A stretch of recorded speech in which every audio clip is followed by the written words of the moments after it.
Muy buenas tardes, bienvenidos a una nueva entrevista con una nueva invitada especial, como todas las personas que nos han acompañado en este bonito espacio que tenemos en Riyoe cada 15 días, los viernes, y que hoy queremos seguirles llenando de información de alto valor y acompañarlos en todo esto que estamos viviendo. Hola, buenas tardes, Luz, ¿ya cómo estás? Hola, buenas tardes para todos. Qué rico estar nuevamente aquí compartiendo con ustedes. Efectivamente, como dice Martica, hoy estamos con Dora Corita Rojas, más conocida como Corita, en el mundo musical y en el mundo de la gestión cultural. Eh, Ella es una colega, amiga, impulsora de muchos proyectos, incluyéndonos. Nosotros también hemos estado ahí en sus manos. Y te damos la bienvenida, Corita. Qué rico de verdad tenerte aquí con nosotros. Bueno, muchas gracias. Buenas tardes a quienes nos están viendo. Qué alegría verlas también, Martica, Luz Danet, unas grandes amigas, colegas de la Universidad Pedagógica, y qué rico encontrarnos en estos espacios para conversar de nuestro hacer. Yo, bueno, aparte de reiterar que soy licenciada con mucho orgullo de la Universidad Pedagógica, licenciada en Pedagogía Musical, pues también me he ido especializando en el ámbito de la gestión cultural. Llevo más o menos 20 años inmersa pues con mi propia organización que se llama la Fundación Bandolitis, y bueno, a través de esa fundación y de una agrupación musical que tengo que se llama Colombita, pues ha sido como el laboratorio de vida, de experiencias pedagógicas, musicales, de empresa, bueno, de toda índole, que pues bueno, me tiene pues muy contenta de pues entender un poco que bueno, la música se teje con tantas cosas en nuestra sociedad, una constructora, digamos, de ese tejido social, espiritual, en muchos sentidos. Entonces eso pues ha colmado mi vida, y bueno, de eso pues vengo a compartirles un poquito y aquí a conversar con ustedes. Y qué rico tenerte aquí de verdad, Corita. Pues bueno, justamente todo ese gran bagaje, porque te recuerdo muy bien en la universidad, desde la universidad ya siempre estabas pendiente de, cómo, de qué hacer, de eventos, de impulsar, de mirar. Justamente de toda esa experiencia que tienes, Corita, ¿cuál crees que es la importancia de la música en la educación? Bueno, es una pregunta de la vida, ¿sí? Para todos. Yo creo que no solamente las personas que por alguna u otra razón hacemos de la música pues nuestra opción de vida, sino para quienes también la disfrutan desde el nivel amateur. Es que creo que los seres humanos pues no podemos hablar de no tener esa dimensión de relacional con la música. Entonces es algo que nos está permeando de manera permanente y que constituye parte de nuestra identidad, de lo que son nuestros recuerdos, de lo que es nuestras percepciones sonoras. Y bueno, cuando ya nos dedicamos a alguna experiencia con algún instrumento, bien sea de manera individual o de manera colectiva, pues es algo que involucra la corporeidad y que involucra también el desarrollo como integral, ¿no? Porque ahí no solamente es la habilidad musical en sí, sino también física y del disfrute. Entonces, pues la música, pues antes de relacionarla con la educación, es algo que sin duda, a diferencia de otras artes, es el arte que está más presente en los seres humanos, ¿sí? A diferencia de otras, lastimosamente, pero es la que está más presente, de la que no podemos escapar porque nuestra percepción sonora, nosotros no nos podemos apagar los oídos, como si a veces podemos hacer con los ojos, ¿sí?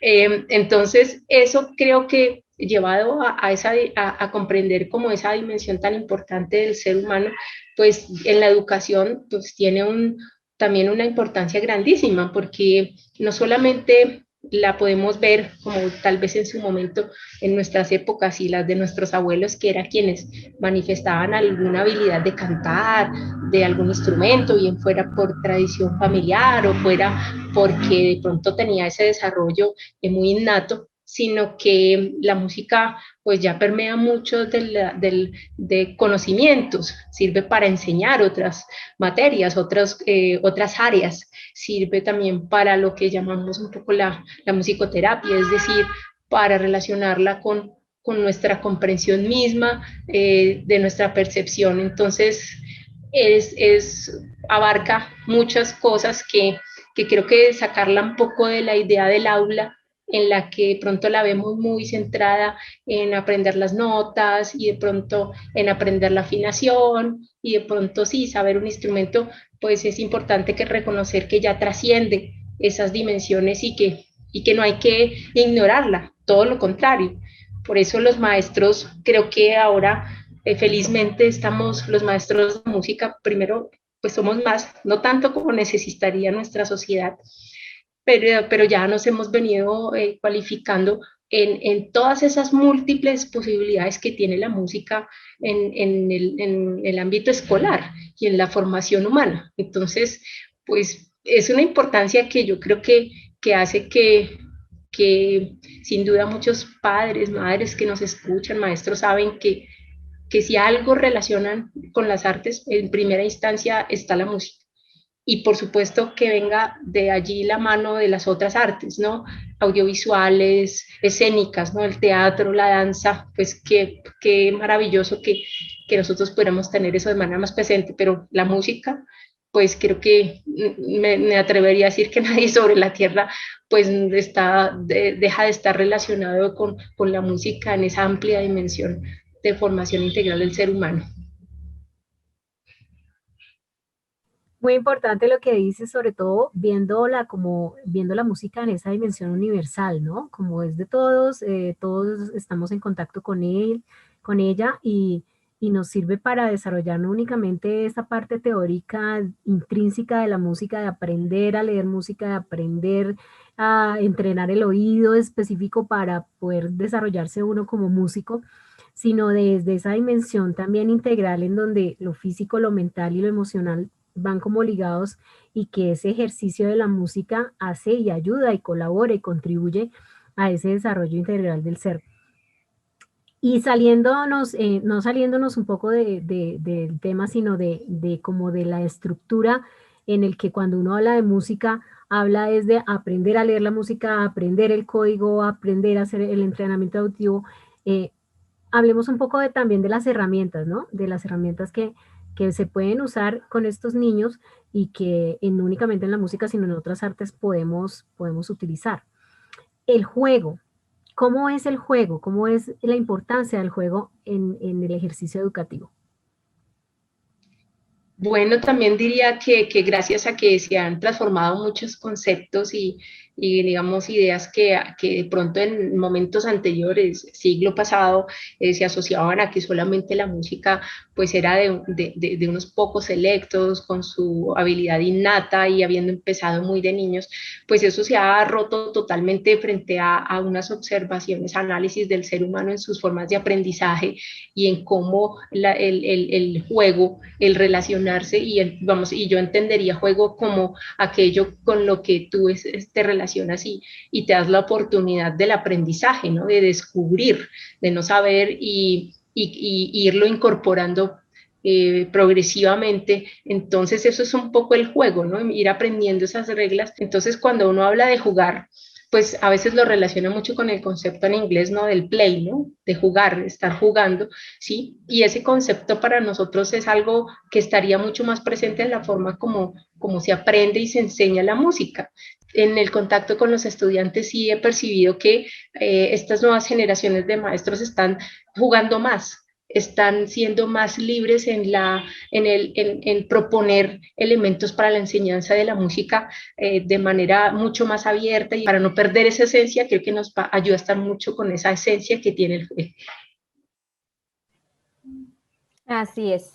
Qué bonito eso que dijiste, el juego es nuestra esencia y así es. Realmente si lo vemos desde allí, no solamente con la música, sino con todas las áreas de nuestra vida y que todo sea un juego, todo va a ser muchísimo más sencillo. Corita, sabemos que el sistema educativo en Colombia muchas veces le delega funciones a un solo maestro de ciertas áreas, como las deportivas, las artísticas, muchas veces sin que estos docentes tengan los conocimientos para poder impartir estas materias.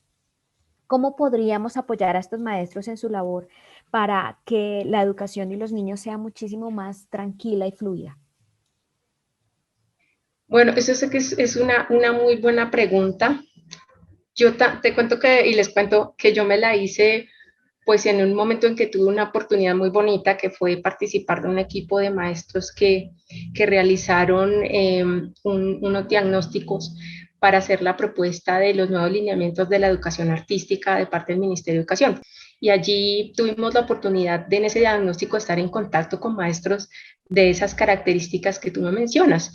Y veíamos allí cosas muy lindas, cosas, o sea, que me evoco y me da sentimiento porque yo a ellos, esos maestros que veía de municipios, de esas instancias a veces tan difíciles y contextos locales tan duros, que a veces solamente veían como válido el hecho de que si enseñaban las notas era lo válido en la música. Y eran esos niños de primera infancia, pues decirles, venga, la música empieza por el cuerpo y empiezan los ritmos y empiezan el descubrimiento de tu voz, de tus propios ritmos, de tu audición, ¿no? Y de tu escucha. Entonces, yo diría, el poderlos apoyar es, sin duda, por supuesto, acercar los espacios donde desmitificar que conozcan solamente de la teoría, sino claro, hay que acercarse pues a elementos de comprensión de la música y comprensión me refiero a aquello que es sustancial y lo sustancial es, bueno, la sorpresa ante el sonido, el reconocimiento, ¿sí? Antes de decirle que sí es, más bien venga, en el entorno que escuchamos, qué tanto discriminamos los distintos sonidos que nos acompañan en esa cotidianidad, ¿sí? Y cómo es nuestro banco de sonidos, porque cada quien va construyendo en su vida un banco sonoro, ¿sí? No lo pongamos solo en términos de música, en banco sonoro. Entonces yo creo que los maestros que de pronto y pues puede también no ser de su posibilidad o interés tener mucha formación, sí se pueden acercar a una comprensión de la música mucho más amplia que les permita relacionarse y encontrar esa expresión en los niños y jóvenes con los que se relacionan y hacer esa exploración con ellos también, ¿sí? Y yo creo que esa sería una linda oportunidad, pues, para que, digamos, los maestros que de pronto hemos tenido esa posibilidad de formación, ¿cómo los acompañamos? Leyendo su contexto y leyendo sus posibilidades para no descalificar de allí, ¿sí?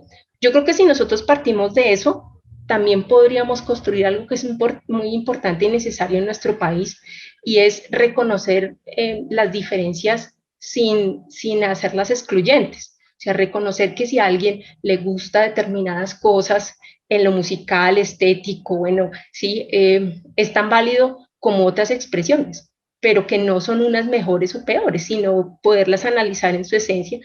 Y yo creo mucho en los maestros de este país y en los padres, ¿no?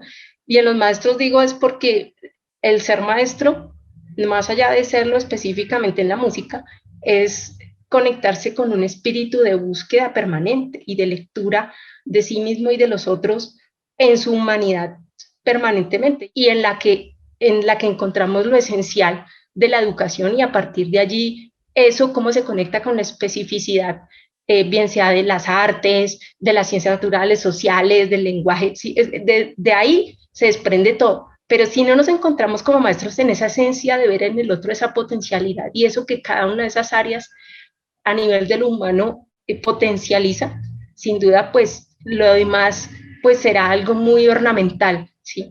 Y pueden ser solo un poco paños de agua tibia si queremos realmente pues buscar cómo aportar a estos ámbitos de maestros.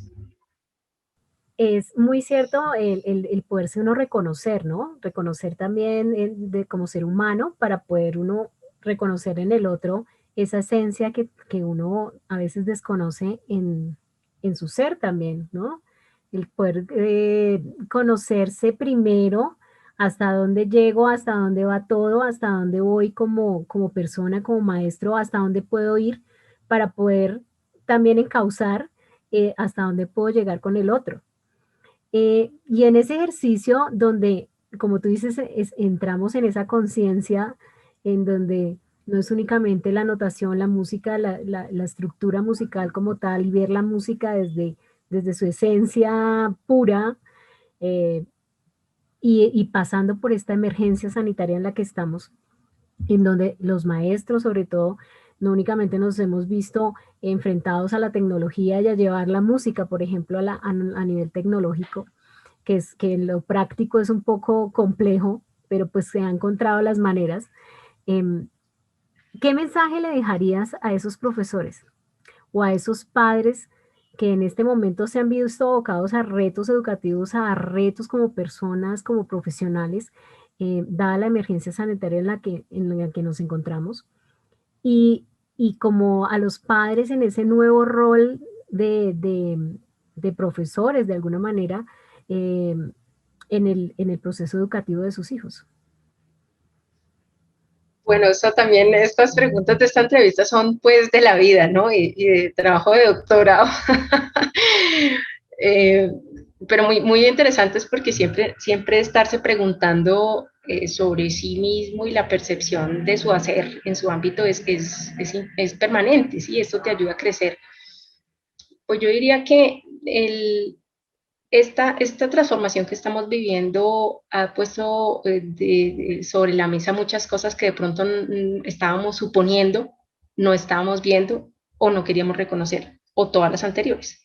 Y entre ellas, en la educación, sin dudas, la transformación que ha habido histórica en la educación está de la mano de la sociedad. Y el rol del maestro en estos tiempos pues ha sido muy complejo en todos los niveles, primera infancia, de primaria, pues técnico hasta superior, ¿sí? En tanto, han habido muchas cosas que se han dejado de lado en la educación en casa, se han dejado de lado y que anteriormente tal vez otras generaciones sí las asumieron mucho en el seno como familiar y del hogar. Y me refiero a los valores, me refiero a la parte del civismo, ¿no? Del reconocimiento del formarse como ciudadano, como parte de un colectivo. Y de alguna manera la educación tenía muy claro pues qué le correspondía a ella y qué le correspondía a la educación en casa, a los padres y a la formación pues, familiar en sí. Y yo lo diría explicándolo desde ese análisis histórico en que mucha de esa formación del ser está en la casa, está con la unidad familiar, sean los que sean, papá o mamá, o solo mamá o tía o abuela, o los que sean, ¿sí? Esos son los referentes que construyen mucho la disciplina, que construyen mucho los ritmos de la vida. Y creo que en esa pandemia, eso es mi opinión personal, tuvo algo de bueno y es un poco volver a la casa y decirle, ay, en la casa hay esa educación que requiere de ese acompañamiento de esa familia, la que sea, el tipo que sea, pero de ese acompañamiento para esa elaboración, porque el conocimiento no se elabora sentado uno y recitando, memorizando, no, se elabora también en un ambiente afectivo, en unas condiciones que permitan que la disposición, la atención y la valoración de esos conocimientos se dé. Entonces, yo celebro mucho que esto haya sucedido porque creo que pues, los padres pudieron las familias darse cuenta de mucha de esa complejidad que teníamos los maestros en nuestros espacios y entonces darse cuenta de pronto que tanto habían dejado de asumir, porque vaya allá al colegio, a la universidad, al jardín, al no sé qué, como sea que se llame. Entonces, yo creo que felizmente, porque pues esto, felizmente digo para los maestros, pero sé que para los padres representó muchas cosas, pero también fue encontrarse con esa reflexión de, uy, ya tengo que pensar, ya me estoy dando cuenta que le está enseñando, qué le están enseñando a mi hijo, cómo se lo están enseñando, qué tareas les deja, tengo que apoyarlo en las tareas, tengo que, claro, lo desafortunado un poco es que, claro, se trasladó muchas cosas que son parte de lo óptimo de un ambiente de aprendizaje a la casa, donde hay muchas, en nuestro país lo sabemos, pues no tienen esas condiciones mínimas de atención, sí, de concentración, pero las otras que era estar pendiente, conectarse, y esa conexión pues fue un poco forzada, en las que sin duda se generaron unas miradas y unas situaciones en las que sin duda los padres, madres, las familias alrededor de los estudiantes del nivel que sea, sin duda han tenido que pensar qué es de eso valioso, ¿sí? Y de qué manera se involucran más conscientemente, ¿sí? Creo que es lo que nos tiene que quedar como premisa, tener un balance, un equilibrio en esa relación. Entonces, llegar a esa conciencia de la vida equilibrada desde la casa, pues ha sido una de las cosas más fuertes que yo creo que todas y todos podemos ver ya a un año de pandemia. Qué bonito todo esto que nos compartes y que nos dejas también, Corita, en esta entrevista. De verdad te agradezco de corazón que hayas aceptado nuestra invitación, que hayas estado este ratico con nosotras hablando y entregándole a las personas que ven esta entrevista este conocimiento y esta experiencia tuya a lo largo de tantas cosas que has hecho como gestora cultural, como maestra. Muchísimas gracias, Corita. Cuéntanos un poquito más de la Fundación Bandolitis y dónde te podemos encontrar. Bueno, me pueden encontrar, bueno, en muchas partes, sí, como directora de la Fundación Bandolitis, ahí me dedico, para los que no les suena nada de eso de bandolitis, pues bandolitis por la bandola. Yo estudié bandola y me dedicaba a ese instrumento, y ese instrumento ha sido como la excusa para aprender mucho y recorrer este hermoso país y conocer su diversidad. La pedagogía de la gestión, estoy en eso, y eso es poco lo que trabajo desde la universidad, en mi rol como docente de la licenciatura en música, y allí pues trato de aportar para que muchos maestros en formación reconozcan esas habilidades también. Yo creo que ustedes pues también son gestoras en tanto desarrollar a Rillué, a estos espacios, a otras tantas cosas tan interesantes que han hecho, pues ha supuesto un juego de habilidades y de herramientas y bueno, de atreverse.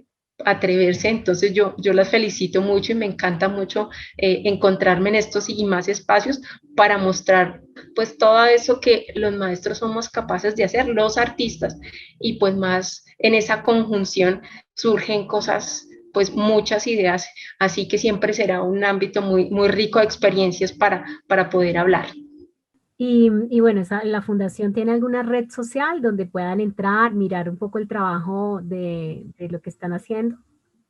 Bueno, sí, tenemos un sitio web, www.bandolitis.com, bandolitis, inflamación bondadosa de la bandola que llevamos cada uno, pero es en realidad de ese gusto por nuestras músicas tradicionales.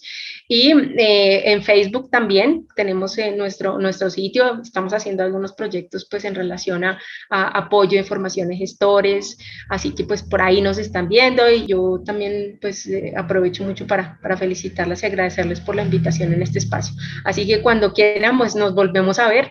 Y en las redes, Bandolitis o Corita, Dora Corita Rojas, me encuentran, ahí encontrarán pues mi actividad artística, mi actividad como gestora, y feliz pues de que en alguna de esas cosas se interesen y puedan participar. Claro que sí, esta es la idea de estas entrevistas, no únicamente llevar información de valor y que conozcan lo que estamos haciendo, lo que hacemos muchas personas, porque digamos que somos la minoría, pero hay muchas personas que están interesados en ese rescate de la música, y sobre todo lo que hace Bandolitis, rescatando nuestra tradición musical es invaluable, invaluable porque pues hablarle a un niño en esta generación de un bambuco, de un pasillo, pues es hablarle como en chino.